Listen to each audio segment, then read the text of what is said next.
Here's a question for you, D. Oh, or actually not. We have a bit more exciting news.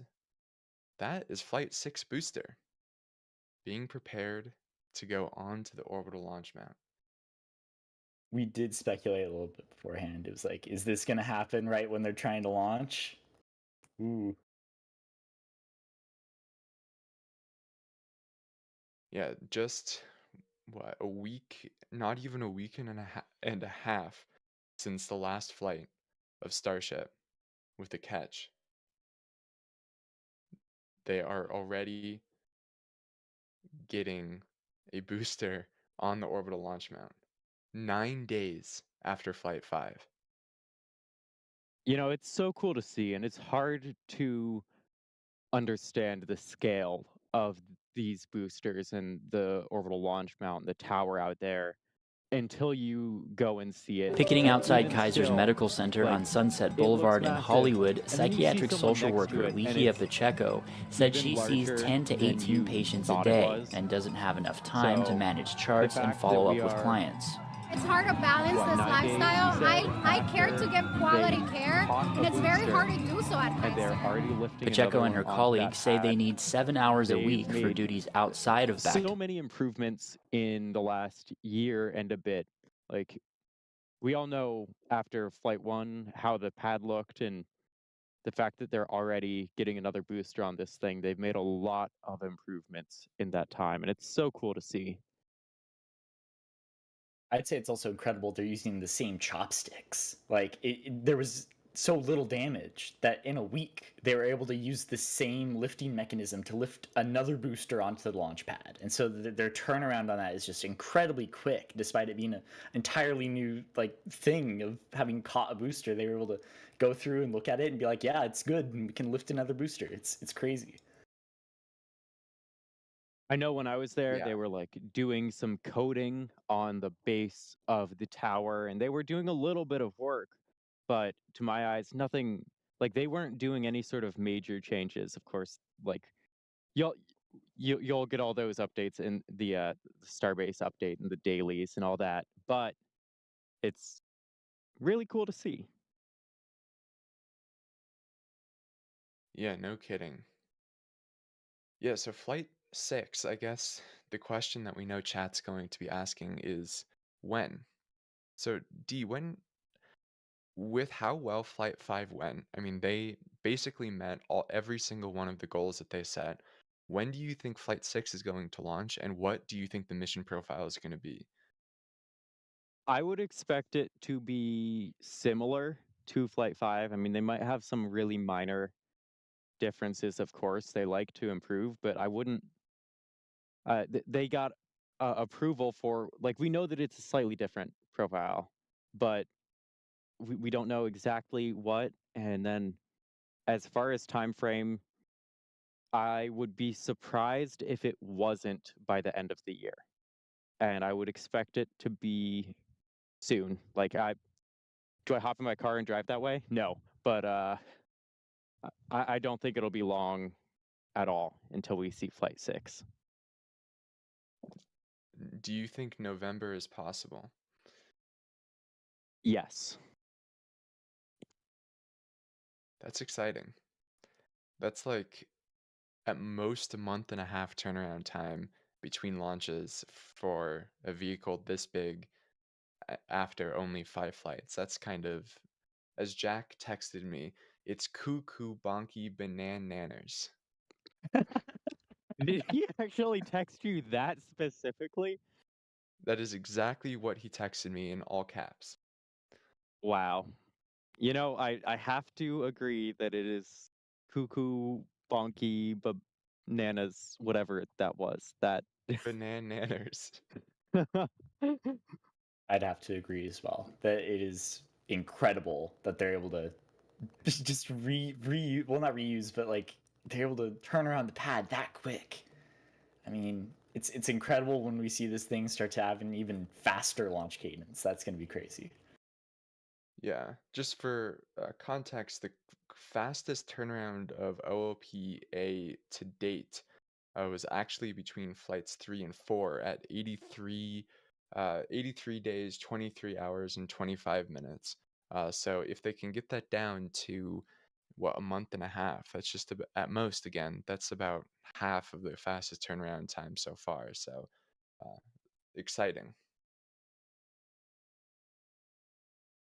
But with that, we should probably give back to today's launch that is going on, Starlink Group 661. And we are coming up on that T minus 40-minute mark, which will, of course, means we're getting close to the start of fuel load, assuming they are go. Cody, can you walk us through when the go, no go poll is for fuel load? And if they are go, what events we'll start seeing? Yeah, so at about 38 minutes, we're going to hear from the launch director whether propellant is go for load or not load. And then that means that at around 35 minutes, we'll start seeing the loading begin, and we'll start seeing some frost and more venting. Um, and so we'll see some signs of loading begin around then. And so, yeah, we'll start seeing more vapor and stuff coming from the tower. General frosting. At about T minus 20 minutes and 20 seconds, we'll see a large vent, and that's when we really Cody, know we're can you in walk for us it, in for a good launch, when we start seeing them start to cool down those lines and frost the lines, getting those ready for that second stage LOX loading. Just making sure that the lines aren't going to flash freeze. Sorry, that's a mouthful. And break the lines. They want to chill those down so they have a large vent then, and that's when we know that there's a lot of fueling going on at that point. Yeah. Yeah, hopefully we'll start seeing it get a bit cloudy and frosty on the vehicle here in a couple of minutes. Looks like there's a little bit of venting there. I can't quite tell if that's from the TE or the booster itself, probably the TE. But again, none of this venting this far out has any meaning.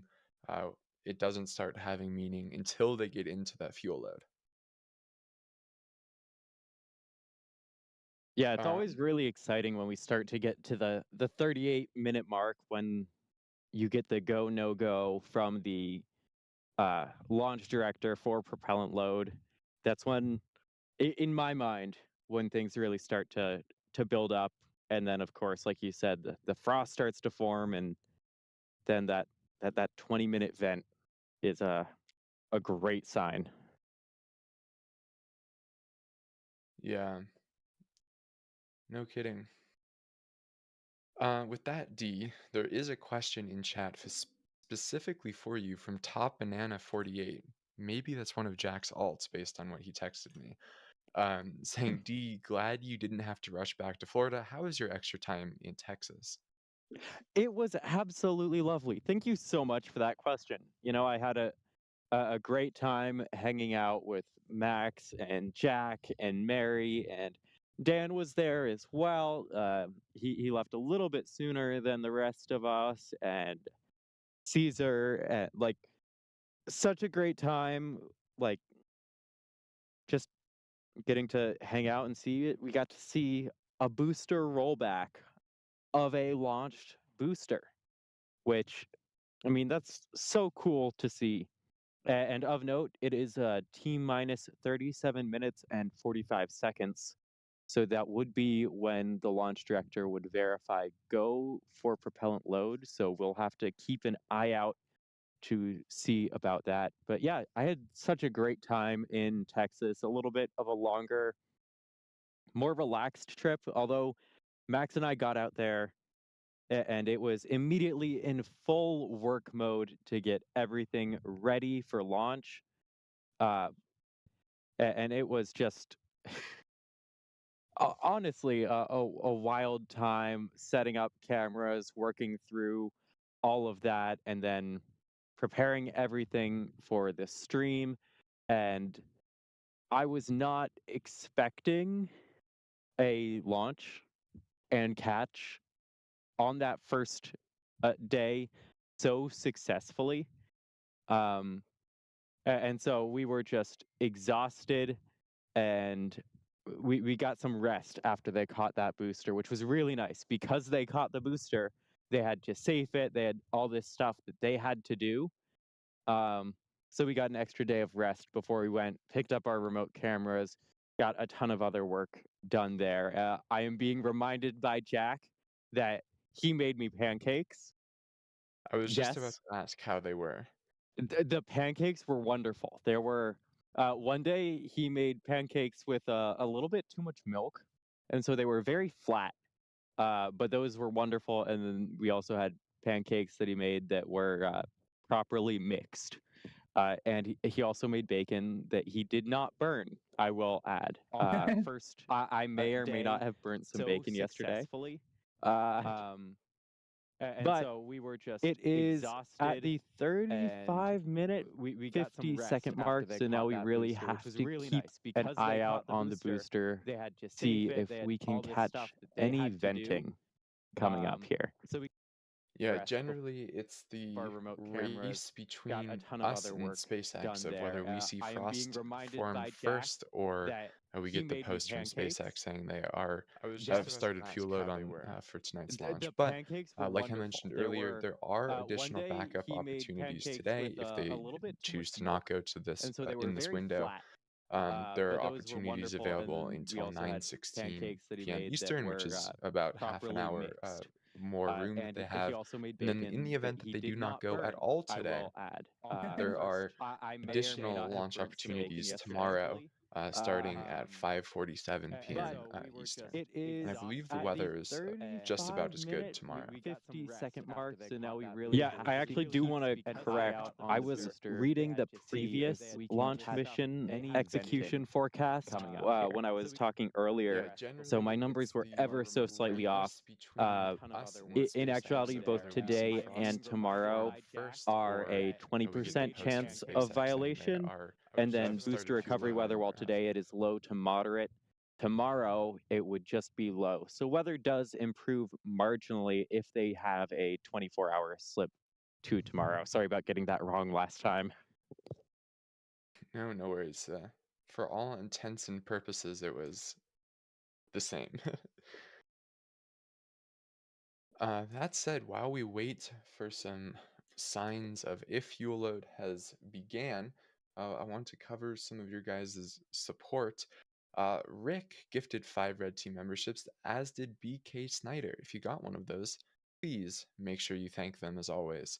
Uh, it's really generous when people gift memberships so that you can experience the awesome stuff that our photographers and whatnot do in the field. It was like D and Max and Jack and Julia and Sawyer and all of the other photographers do very, very good work, and you get access to all of their work. So, um, Musical Wolves saying, when not your ordinary Starlink merch, propose it to Adrian. uh, but I don't know if there are plans for that, but I don't know what's going on with the store. So. Then RC Horseman gifted 10 Red Team memberships, as did Bideford. Thank you very much for both of y'all. Very regulars on stream. And then Ethereal Swordsman with the super chat saying, Hybrid Stream, Starship, Stick Lift, and Falcon Self Propelled Lift. They caught a booster. Also, good wrong answers. Have $5. Thank you, Ethereal Swordsman. And yes, they did catch a booster. And hopefully tonight we'll see a launch and chopsticks, but it looks like um, the booster at Starbase may have gone down a little bit, so maybe they saw something they don't super like and have stopped that. Um, and then finally, B0AWS is wondering how we are. I'm good. It's a cool day in space. How are you doing, Cody? I'm doing pretty good. I got some stressful, class stuff going on. I got my electrical fundamentals midterm coming up, so I'm stressing a little bit on that. But otherwise, in the world of space and everything else, I'm doing pretty good. Awesome. And D, how are you doing, aside from mosquitoes? Well, I would be better if we saw frost on this booster, to be entirely honest. I'm a little disconcerted that we do not. Yeah, I am too. Because we should have expected to see venting by now, and frost in general, and I don't see any. And we also have not gotten that post from SpaceX about confirming tonight's mission. So it's possible that they have selected a different T0, whether that's today or, as I mentioned, tomorrow.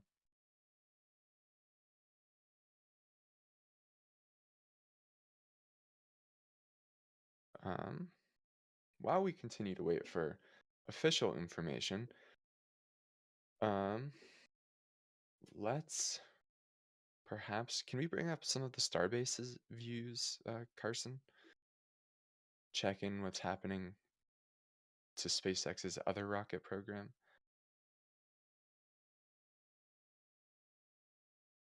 Maybe. Perhaps. There we go. Let's see. That definitely. Have they? Oh yeah, it is set. Yeah, it looks a little bit Is that further back on down its than it was. transport stand completely?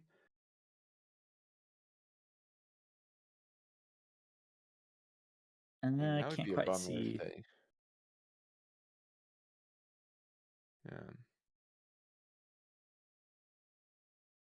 Let's see. Yeah, okay. From there, it looks like that is on the Yeah. transport stand. So yeah, this may be looking like two aborted uh, lifts, if you will, today. Uh, it's certainly looking like B-13 has been set back down, and definitely not looking good for Falcon launching in under half an hour. I would say we can confidently say that the 8:48 p.m. Eastern Time T0 is no more. But we will, of course, stay live with you until we have official confirmation. Meanwhile, we'll just take more of your guys' questions. Make sure you tag us in chat with the @NASA Spaceflight if you have any questions. Let's see. Rory is wondering how are boosters transported to Vandenberg? Cody, how do they transport Falcon, and is it common for them to switch boosters between the coasts? Yeah, we've seen it a couple times where they'll switch a booster between, the Cape and Vandenberg. I mean, a good one I saw recently was during Hera. They took a booster that had flown mostly down in Vandenberg and then brought it all the way over um, to the Cape to actually get that launch because it was an expendable launch. They wanted to get that booster Not dealt to, with. sorry, just to interrupt you real quick, Cody. We did get official confirmation from SpaceX now. They're targeting Wednesday, October 23rd for the launch. Liftoff is targeted for 5:47 tomorrow, with backup opportunities available until 9:23. So officially no Falcon launch today, unfortunately. But we'll continue hanging out for a bit and answering your questions. So with that, continue, Cody. Sorry, that was an important thing to talk about. No, yeah, we gotta convey the information when we can. So all good. Yeah, we've seen them transport some boosters to and from the Vandenberg and the Cape, and primarily those are brought by semi truck. They'll put them on the back of a semi and they'll drive them across country. That's how they primarily transport a lot of their rockets. There's some very interesting ways that different agencies transport rockets. We see with ULA they transport a lot of their stages by train, I believe, because they have a certain size that they can fit on an actual train. We got well, actually, no, they use rocket ship. Sorry, they do transport using a boat. So we see different rock companies use different transportation methods, but SpaceX for Falcon 9 is able to use large semi trucks to transport these. To and from their Hawthorne facility where they build the Falcon 9s we've seen them transport McGregor where they actually they test the different stages and then all the way to the Cape or Vandenberg whenever they go to launch these. Primarily, those are brought by they transport them usually by semi. Put them on the back of a semi and they'll drive them across country. That's how they Primarily transport a lot of Yeah, but it is fairly rare that see uh, with ULA, they they transport a transport lot of boosters their between coasts. stages They by generally they train, have a I fleet of believe, because boosters they for have a certain Vandenberg and they have a fleet of boosters for the Cape.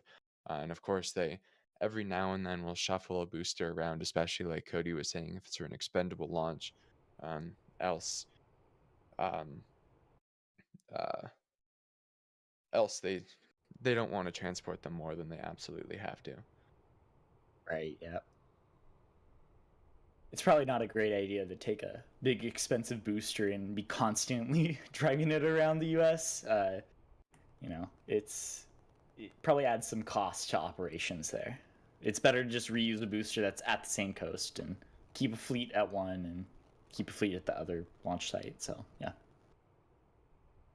Yeah, and we've actually even heard a couple stories of times when the transportation of Falcon first stage has been um, somewhat problematic. I think in Berger's brand new book, Reentry, he told a story of when on the first Falcon 9 booster, when they were transporting it from McGregor to the Cape, they hit a bridge or something like that.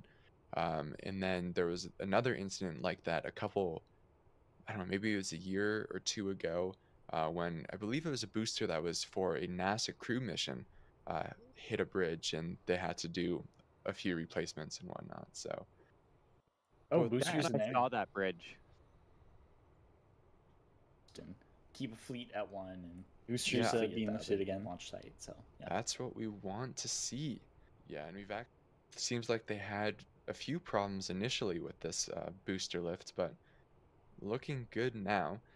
So as usual, if you guys haven't seen this process before, what we'll see is SpaceX will pick up the booster uh, probably a little bit more than they have now, and then they'll start the rotation over to set it down on that orbital launch mount. There's another cool view.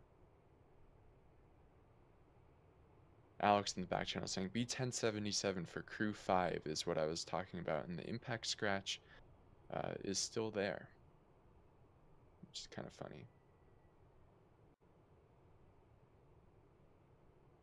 And we did just get a post on X from SpaceX saying that the reason why they're standing down from tonight's mission is because of weather. So unfortunately, even though the weather looks good on the 45th side, it seems like the recovery weather conditions were not good. Yeah, and like I was saying, the forecast for tomorrow, it goes from today's low to moderate to a low risk.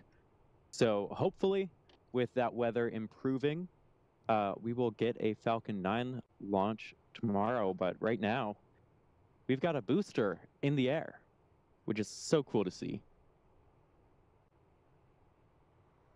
Yeah. Again, a booster in the air 9 days after this pad launched IFT-5 and caught B12. That is insane. Mm-hmm.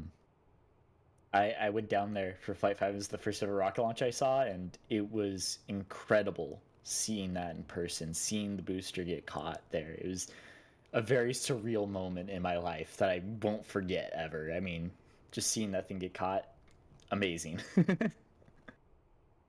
I suspect you've ruined all other rocket launches now by having that be your first launch, but Yeah, like it was worth it. I feel like working my way up to like, oh, if I watch like a Starlink in person, and then maybe like an RTLS crew launch, and then working my way up to a Starship launch would have been better. But from now on, all other launches are going to be boring. I'm so No, disappointed.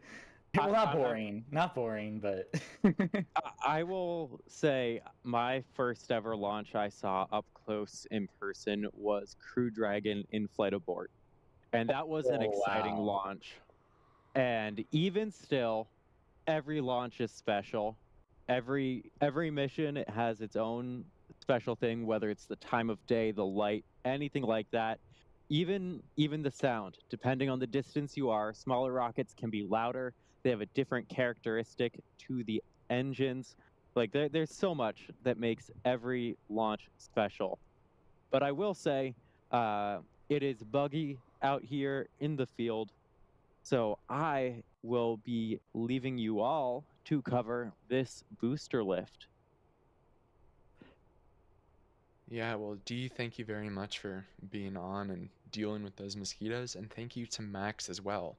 We will see you guys for tomorrow's attempt. See you tomorrow. And replacing Dee, we have the one, the only, at NASA Spaceflight official, the shuttle lover himself, Chris B. Chris, welcome to the stream. Yeah, thank goodness there's only one of me. I don't think anyone could deal with more than one of me. Yeah, I thought I'd pop in because it's Starbase and it's Booster 13. How many days has it been since they caught Booster 12? Is it 9? 9. 9 days. So, as you may have guessed, I do know a fair few people involved in programs such as NASA and HLS and things like that. And I was always told that one of the big objectives for this year was fast turnaround cadence. That's related to HLS because they need to have lots of launches of Starship for things like refueling or refilling, as I like to call it. Well, I think they're kind of proving the point right now.